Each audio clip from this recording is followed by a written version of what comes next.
नमस्कार, मैं हूं माधवी और आप देख रहे हैं स्वामी न्यूज। और अब समाचार विस्तार से। अजय नगर के श्री साईं बाबा मंदिर कम्युनिटी हॉल में श्री राम मानस मंडल का 24वां वार्षिक महोत्सव धूमधाम से मनाया गया। श्री कन्हैया लाल जी लाल चैरिटेबल ट्रस्ट के सहयोग से 51 आसनों पर अखंड रामायण पाठ आयोजित हुआ, जिसका समापन रविवार को महाआरती के साथ हुआ। भजन गायकों ने भगवान श्री राम, श्री कृष्ण, माता और हनुमान जी के भजनों से भक्तों को मंत्रमुग्ध कर दिया। श्री शांतानंद उदासीन आश्रम के महंत हनुमान राम जी ने श्रद्धालुओं को माला शॉल पहनाकर सम्मानित किया और भक्ति के महत्व पर आशीर्वचन दिए। प्रत्येक वर्ष की भांति इस वर्ष भी श्री राम मानस मंडल द्वारा 24वां वार्षिक महोत्सव श्री साईं बाबा मंदिर कम्युनिटी हॉल अजय नगर के प्रांगण में धूमधाम से मनाया गया।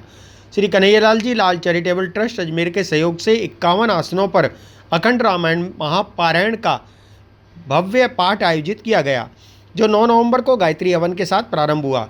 इसके पश्चात अखंड रामायण पाठ का शुभारंभ हुआ और रविवार को इसका समापन हुआ। महोत्सव के दौरान भजन गायकों ने भगवान श्री राम, श्री कृष्ण, माता और हनुमान जी के एक से बढ़कर एक भजनों की प्रस्तुति दी, जिससे उपस्थित भक्तगण मंत्रमुग्ध हो गए। अखंड रामायण पाठ के सहयोग देने वाले श्रद्धालुओं को श्री शांतानंद उदासीन आश्रम के महंत हनुमान राम जी द्वारा माला और शॉल पहनाकर सम्मानित किया गया। कार्यक्रम के अंत में भगवान श्री राम की महाआरती का आयोजन किया गया, जिसमें हजारों श्रद्धालुओं ने उपस्थित होकर पुण्य लाभ प्राप्त किया। समापन पर महंत हनुमान राम जी ने भक्तों का आशीर्वचन दिए। उन्होंने कहा कि परमात्मा को प्राप्त करने के लिए नित्य भजन और स्मरण आवश्यक है। महंत जी ने श्रद्धालुओं को संदेश दिया कि परमात्मा से केवल सुख सुविधाएं नहीं बल्कि भक्ति भी मांगनी चाहिए, जिससे व्यक्ति का जीवन धन्य हो सकता है। लक्ष्मी नारायण भगवान की, अम्बिके महारानी की, साईनाथ महाराज की। बहुत ही अत्यंत हर्ष का विषय है। रामचरित्र मानस मंडल के 24वें वार्षिकोत्सव पर अत्यंत ही रामचरित्र मानस का पाठ शायद 36 आसनों पर, कितने 36 घंटे में, वैसे तो 24 घंटे में पूरा होता है, लेकिन होना 36 घंटे में चाहिए। संगीत में है और आनंद में है। 24 घंटे में तो शायद हम जल्दी जल्दी पढ़ते जाएंगे तो उतना आनंद भी नहीं आएगा। और भक्ति तो आनंद का विषय है। आनंद तभी आएगा जब हम भक्ति करेंगे। ऐसा कोई दास होए ताहे मिले भगवान। कोई ऐसा दास बन जाए तो उसको परमात्मा मिल सकते हैं। जैसे हमारे भाई साहब ने कहा कि शरण लेने से ही चरण प्राप्त होते हैं, और जिनको चरणों की प्राप्ति हो गई उनको तो पूरा ही परमात्मा मिल जाता है। अगर परमात्मा को पाना है तो अपनी मैं को तो मिटाना पड़ेगा। बगैर मैं के मिटाए तू नहीं मिलेगा।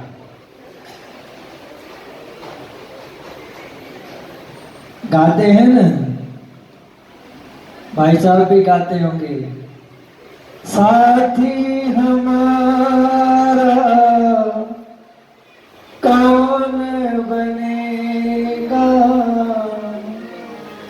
तुम न सुनोगे तो कौन सुनेगा। दुनिया के साथी तो अल्प समय के लिए होते हैं, लेकिन हमेशा का साथी तो एक परमात्मा ही होता है। परमात्मा भक्ति के बगैर प्राप्त नहीं हो सकता। आपको भक्ति करनी ही पड़ेगी, और इस जन्म में नहीं की तो कई जन्मों तक करते करते करते करते बहुत समय बीत जाएगा। लेकिन अभी से ही अपना रास्ता संभाल ले तो हो सकता है कि हमें इस जन्म में ही परमात्मा की प्राप्ति हो जाए।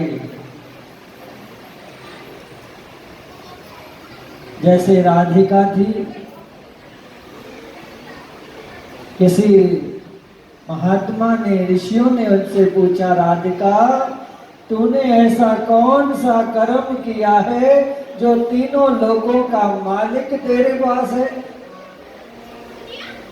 राधिका तू वडभागिनी, कौन तपस्या कीन, तीन लोक तरण तारण सो तेरे आधीन।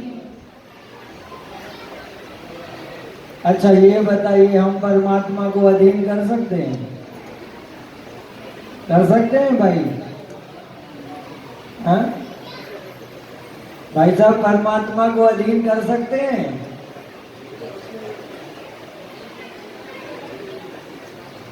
परमात्मा तो बिकने के लिए भी तैयार है, कोई खरीदने वाला होना चाहिए। लेकिन क्या देना पड़ता है? मन दे राम लिया है मोल। जो अपना मन परमात्मा को देगा वो परमात्मा को खरीद सकता है। लेकिन ये कंचन स्यों पाइए नहीं तोल। जैसे सत्यभामा ने भगवान को किसमें तोला था?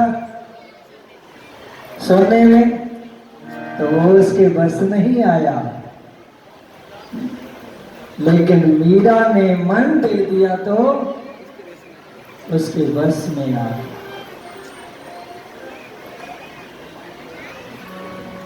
मैं बोलना तो नहीं चाहता था, क्योंकि मेरे को सुनने में आनंद आता है।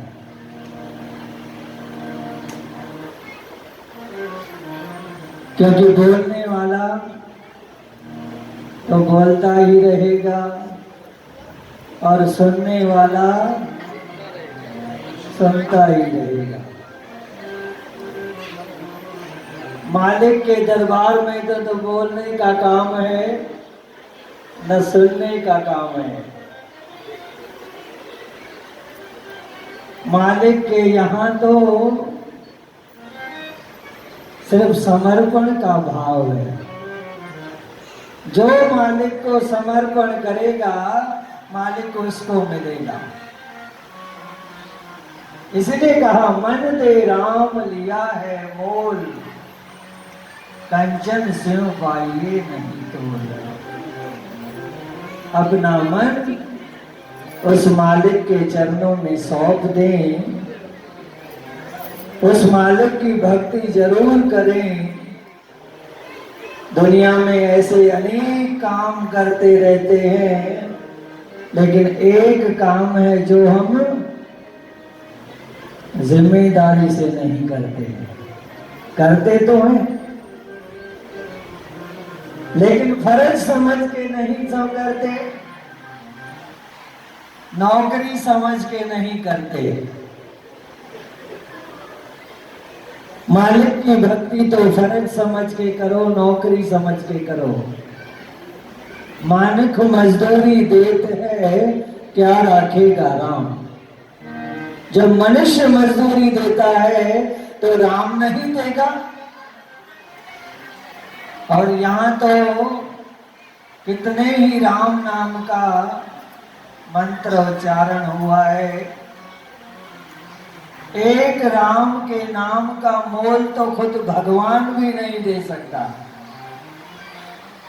ऐसी कई कथाएं आती है, लेकिन वो कब मिलेगा जब हम किसी संत या सतगुरु की शरण में जाएंगे। बिना संत और सतगुरु के हमें राम भी प्राप्त नहीं होगा। जानते नहीं, जानना चाहिए। माँ बाप को मानते हैं लेकिन माँ बाप को जानते नहीं। मालिक को मानते हैं लेकिन मालिक को जानते नहीं। जानना चाहिए, लेकिन जान भी तभी सकते हैं जब उसकी कृपा होगी। हम बहुत ही, जब मालिक हमें सब कुछ दे देता है तो हम अपने आप को बहुत ही भाग्यशाली मानते हैं कि मालिक ने हमें सब कुछ दिया है। वो तो भाग्यशाली है, लेकिन जिसको मालिक ने खुद को ही दे दिया वो सौभाग्यशाली है। और संसार में सौभाग्यशाली होना चाहिए। हमें मालिक की भक्ति रोज करनी चाहिए, कभी नहीं उसको भूलना चाहिए। कैसे भी, किसी भी समय, किसी भी टाइम उस मालिक को जरूर याद करना चाहिए। बिना भजन के कभी भी परमात्मा नहीं मिलेगा। कितने भी कर्म कर लें, लेकिन बगैर भक्ति के मालिक कभी नहीं मिलेगा। इसलिए लास्ट पंक्ति यही कहता हूं कि मालिक से मांगो, लेकिन कभी कभी मालिक से मालिक को मांगो कि तू चाहिए। और जिस दिन मालिक से मालिक को मांग लेंगे तो हमको सब कुछ मिल जाएगा। जब मैं हूं तब तू नहीं, अब तू ही तू है, मैं नहीं। अपनी मैं को मिटाए और मालिक को, मालिक कौन बनता है? मालिक तो एक ही है। और यहाँ वाले तो कहते हैं भाई सबका मालिक, लेकिन मालिक कौन बनता है? जो अपनी मैं को मिटाता है वो मालिक बनता है। कहा ना, ऐसा कोई दास होए ताहे मिले भगवान। ऐसा कोई दास हो जिसको परमात्मा मिले। तो कहते हैं परमात्मा किसको मिलेगा? बोलते हैं परमात्मा जैसा बन जाओ। इसमें प्रमाण दिए गए हैं। रोड़ा होए रो बाट का तज मन का अभिमान, ऐसा कोई दास होए ताहे मिले भगवान। रोड़ा हुआ तो क्या भया पंथी को दुख दे, हर जन ऐसा चाहिए जो धरनी में के हुई तो क्या भया उड उड लागे अंग, हर जन ऐसा चाहिए जो पानी सर्वंग। पानी हुआ तो क्या भया सीरा ताता होए, हर जन ऐसा चाहिए जैसा हरि होए। अब हरि जैसा बनना है तो हरि में खो जाना पड़ेगा। अपने को उस मालिक की याद में। एक तो संत ने कहा, किसी भगत पे परमात्मा भाई साहब राजी हुए। बोले क्या चाहिए? बोले कुछ नहीं चाहिए। बोले भाई मैं बहुत प्रसन्न हूं, क्या चाहिए? बोले कुछ नहीं चाहिए। जब उसके भजन में विघ्न पड़ रहा था, बोले भाई मैं आया हूं, दुनिया मेरे पीछे भागती है, मैं तुझसे बोल रहा हूं क्या चाहिए? बोले तू तो बिल्कुल नहीं चाहिए, तू तो बिल्कुल नहीं चाहिए। लेकिन ये कौन कहेगा? जो मालिक को अपना बना चुका है। बोले भाई दुनिया मेरे लिए तरसती है, तू बोलता है तू नहीं चाहिए। बोले देखो भगवान, मेरे जैसे तेरे दरबार में बहुत होंगे, तू मेरे यहाँ कितना ठहरेगा, तू अपनी याद दे दे कि मैं जब भी तुलाऊं तो मेरे पास प्रकट हो जाए। इसलिए मालिक नहीं चाहिए, मालिक की याद चाहिए। उस राम की याद रहेगी तो हमारा जीवन धन्य धन्य। बहुत बहुत लोग मेरे को प्रणाम कर रहे थे, लेकिन मैं प्रणाम का अधिकारी नहीं। प्रणाम के तो आप अधिकारी हैं जो रामचरितमानस का पाठ कर रहे हैं, और प्रणाम का अधिकार तो मेरे सदगुरु महाराज हैं, जिन्होंने ऐसी मेरे इस दास पर कृपा की कि आज आपके मेरा नाम भी हनुमान ही है। वो राम कभी नहीं हो सकता, वो दास ही बना रहेगा। इसलिए मैं भी आपके चरणों का दास बनूं, ऐसे ही मेरे पर आशीर्वाद करें। परमात्मा आपको बहुत बहुत प्रसन्न रखे। उन्हीं के लिए जय श्री राम। अजमेर सीआरपीएफ पुलिया के पास एक कार सवार ने पैदल चल रहे 4 व्यक्तियों को पीछे से टक्कर मार दी, जिससे चारों व्यक्ति घायल हो गए। सभी घायलों को तुरंत जेलन अस्पताल पहुंचाया गया। घायलों ने बताया कि वे अपनी बहन को बीएसएफ री मेडिकल के लिए अजमेर लेकर आए थे और वापस धर्मशाला लौट रहे थे। इसी दौरान अचानक एक कार ने पीछे से आकर उन्हें टक्कर मार दी। हम बीएसएफ वाला री मेडिकल दिलवाने के लिए आए हुए थे बहन को, और वापस जा रहे थे संत रामानंद धर्मशाला। पीछे से आके गाड़ी ने टक्कर मार दी। बीकानेर से आए हुए हैं। बीकानेर से आए, कहाँ पर आए थे एग्जाम दिलवाने? यहाँ पे सीआरपीएफ वाले कैंप में। अच्छा, क्या ट्रेनिंग चल रही है? री मेडिकल चल रहा है यहाँ पे। जी जी। कितने दिन हो गए आए हुए यहाँ पे? यहाँ पे हम शनिवार को आए थे सुबह।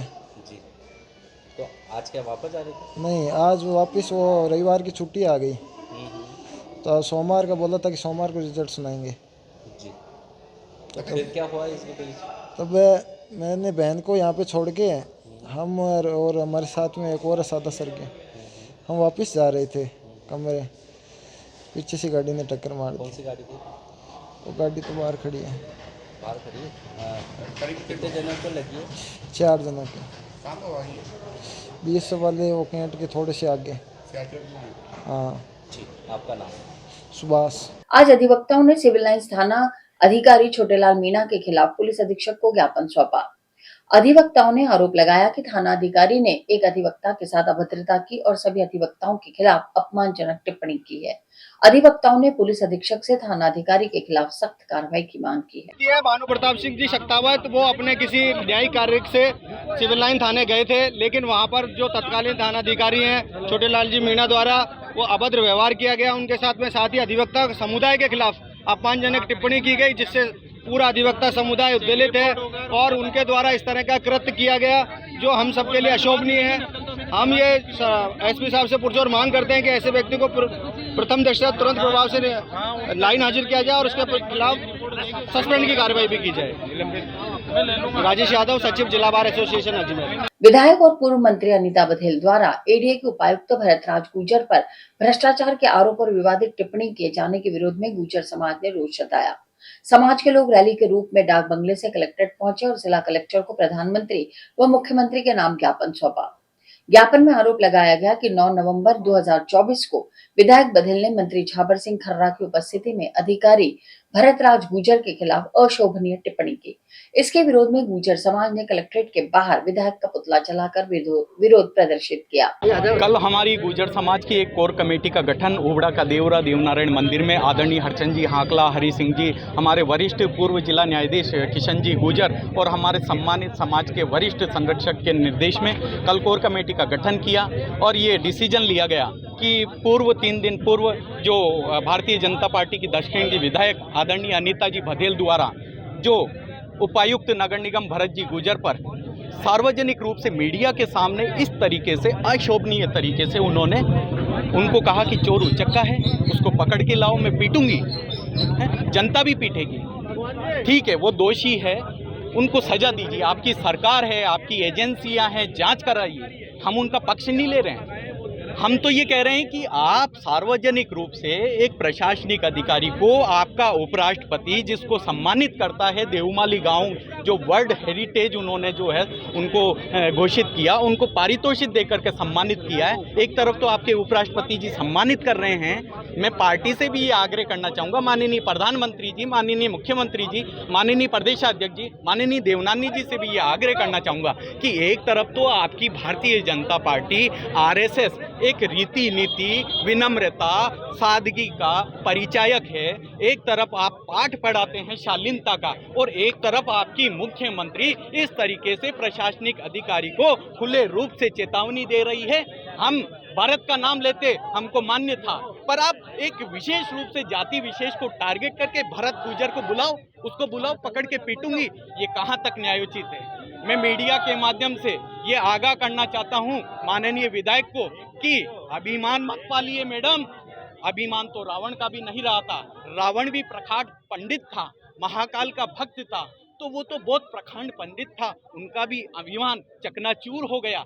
आप और हम तो एक सामान्य जनता है, अगर आप इस तरीके से अभिमान पाल करके बैठेगी, आप अगर इसका ज्वलंत उदाहरण देखना चाहती है तो पूर्व में जो विधानसभा चुनाव हुए, जिनकी तूती बोलती थी, पूर्व चिकित्सा राज्य मंत्री रघु शर्मा से जाकर के पूछिए, गुजर समाज किसी का बकाया नहीं रखता है, वो सूद सहित लौटाता है। आगे कैसे क्या रहेगा आज आपको?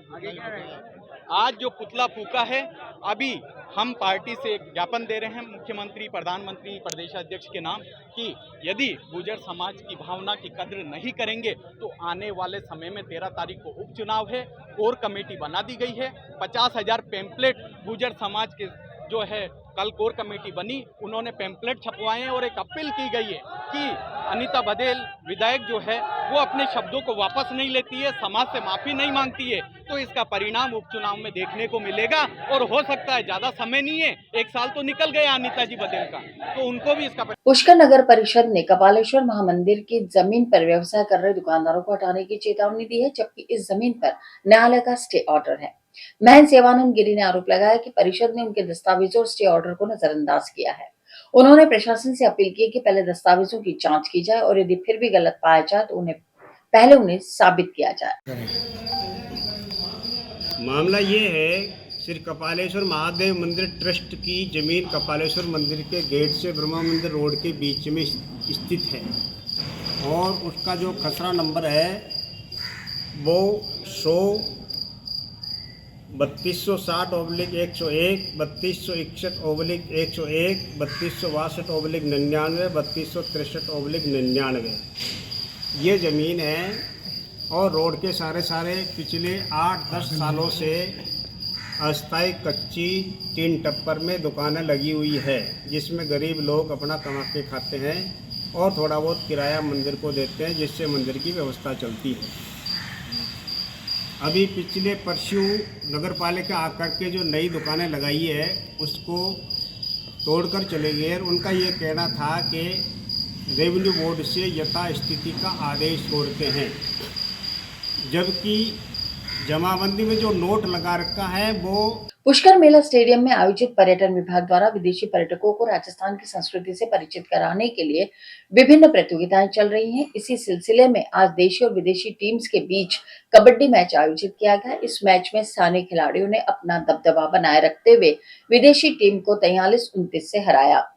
मैच के रेफरी विक्रम पाराशर ने बताया कि दोनों टीम्स ने खेल भावना का उत्कृष्ट प्रदर्शन किया।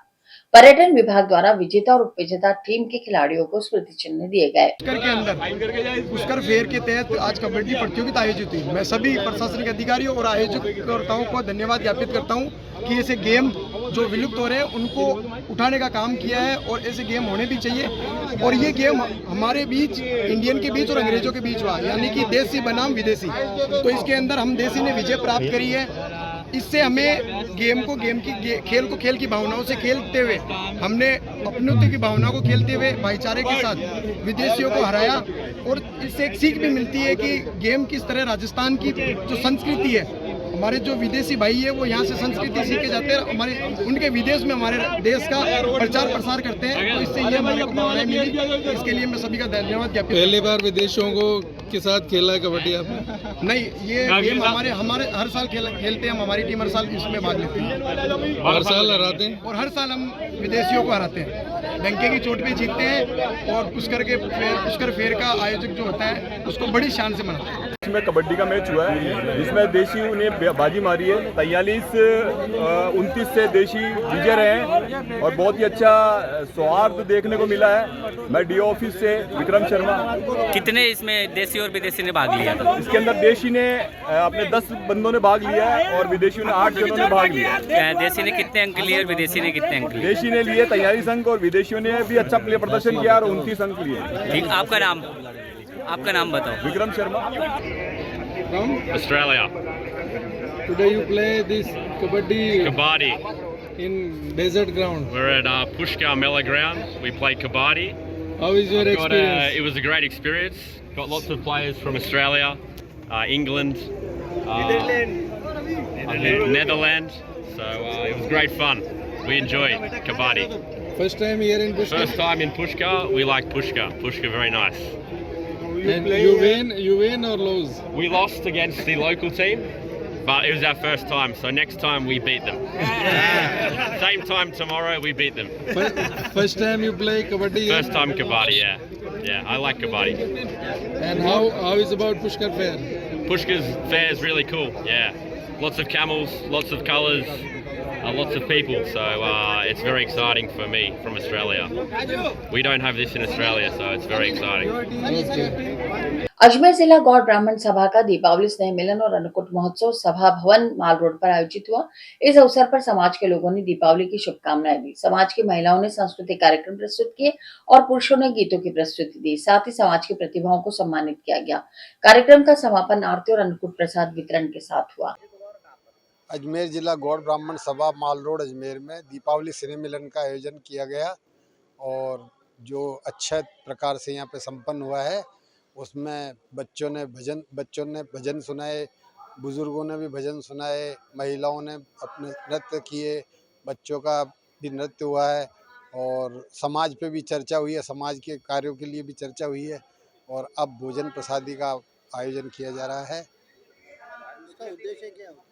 इसका उद्देश्य ये समाज को एकजुट करना, जो आज दिनांक को जो हमारी विग्रह हो रहा है उसको एकजुट करना, समाज को एकजुट करना अति आवश्यकता है, क्योंकि हमारे ऊपर हिंदू समाज, सनातन समाज पे जो अन्य समाजों के द्वारा जो आक्रमण किया जा रहा है उसको एकजुट करने के लिए हर समाज को ये आयोजन करने ही चाहिए और ये बहुत अत्यावश्यक है, क्योंकि आज देश में जो चल रहा है कि 70% और 30% के जो चक्कर चल रहा है उसमें हम 70% वाले जो दूर दूर जा रहे हैं, हमको एक होना पड़ेगा। अगर हम नहीं हुए तो हम 30% भी नहीं रह पाएंगे जो वो कर पाएंगे। तो हमारे को इसलिए इस विग्रह को रोकने के लिए ये समाज के आयोजन हर समाज में करना अति आवश्यकता है। इसी के कारण से हमने ये आयोजन किया। इसमें मुख्य अतिथि श्याम सुंदर जी शर्मा, अजमेर जिला गौड़ ब्राह्मण सभा माल रोड अजमेर में ये आयोजन किया गया, जिसमें मुख्य अतिथि श्याम सुंदर जी शर्मा थे और समीर जी शर्मा थे एवं अध्यक्ष अनिल भारद्वाज तथा सचिव अशोक जी शर्मा के द्वारा ये अनिल भारद्वाज, अध्यक्ष अजमेर जिला गौड़ ब्राह्मण सभा। प्रतिवर्ष की भांति इस बार भी अजमेर जिला गौड़ ब्राह्मण सभा की तरफ से हमारा दीपावली का हार्दिक स्नेह मिलन समारोह आयोजित किया गया है। जैसा कि हम सभी जानते हैं कि वर्तमान परिस्थितियों में संभव नहीं हो पाता है कि हर व्यक्ति अपने मिलने जुलने वाले रिश्ते नातेदारों और समाज के लोगों के पास पहुंच पाए त्यौहार पर। तो उस परिस्थिति को ध्यान में रखते हुए हम सब लोग मिलकर के त्यौहार मना सकें एक जगह पर। तो ये सभी समाजों में परंपरा अग्रणी आती जा रही है और सभी लोग इस तरह का आयोजन कर रहे हैं। तो इसी क्रम में हम कई वर्षों से कर रहे हैं। इस वर्ष भी हम लोगों ने इस तरह का कार्यक्रम किया है। सम्माननीय अध्यक्ष जी अनिल भारद्वाज साहब, सम्माननीय सेक्रेटरी साहब अशोक शर्मा जी और हमारे समाज के जो भी अग्रणी अग्रज बंधु हैं उन सभी ने मिलकर के यहाँ पर कार्यक्रम किए हैं। वृद्धजनों का यहाँ पर सम्मान हुआ है। बच्चों ने बड़े मनमोहक कार्यक्रम प्रस्तुतियाँ दी हैं, महिलाओं ने संगीत और गीत के ऊपर नृत्य वगैरह किया है और उसी के साथ ही यहाँ जो भगवान विष्णु का परम भोग की स्थिति मानते हैं हम लोग, अन्नकूट महोत्सव जो होता है, अन्नकूट के रूप में और पूर्ण भोजन के रूप में यहाँ पर प्रसादी वितरण भी किया जाएगा। धन्यवाद। और इसी के साथ ये समाचार बुलेटिन ही समाप्त होते हैं। मुझे दीजिए इजाजत, देखते रहें स्वामी न्यूज।